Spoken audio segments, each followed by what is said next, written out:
بسم الله الرحمن الرحيم. الحمد لله الذي بنعمته تتم الصالحات.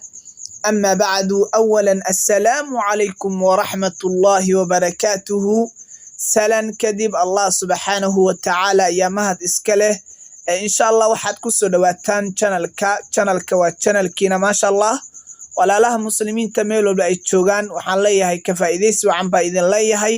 fadlan walaal haddii aad ku cusub tahay channelka share dheh, subscribe dheh si walaalaha kale ay uga faa'iideystaan oo wali aanan gaarin channelka. waad ku mahadsan tahay subscribe-kaaga ila socodkaada wanaagsan, aad iyo aad baad uga mahadsan tahay. maanta waxaan qaadanaynaa alxiwaaru thani ayaan qaadanaynaa. horaan waxaan u soo qaadanay alxiwaaru alawal baan ka soo hadalnay.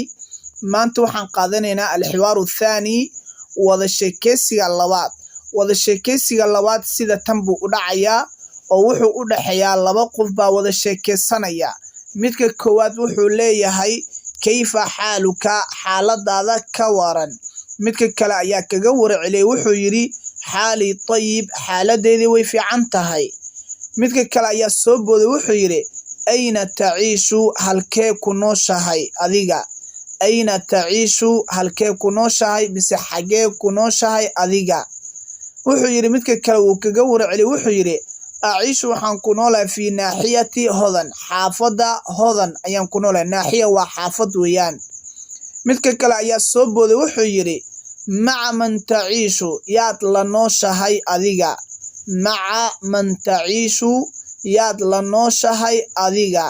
midka kale ayaa soo booday wuxuu yidhi aciishu, waxaan la noolahay maca ummii wa abi, hooyadeedii iyo aabahayga baan la noolahay.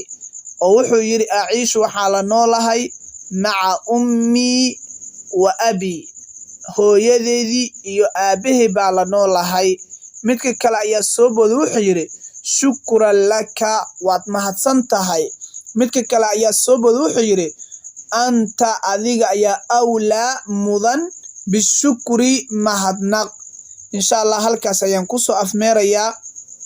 aad iyo aad baad u mahadsan tihiin la socodkiina wanaagsan. waad ku mahadsan tihiin subscribe-kiina, shargareyntiina waad ku mahadsan tihiin. hada wabillahi tawfiiq. wassalaamu calaykum waraxmatullaahi wabarakaatuhu.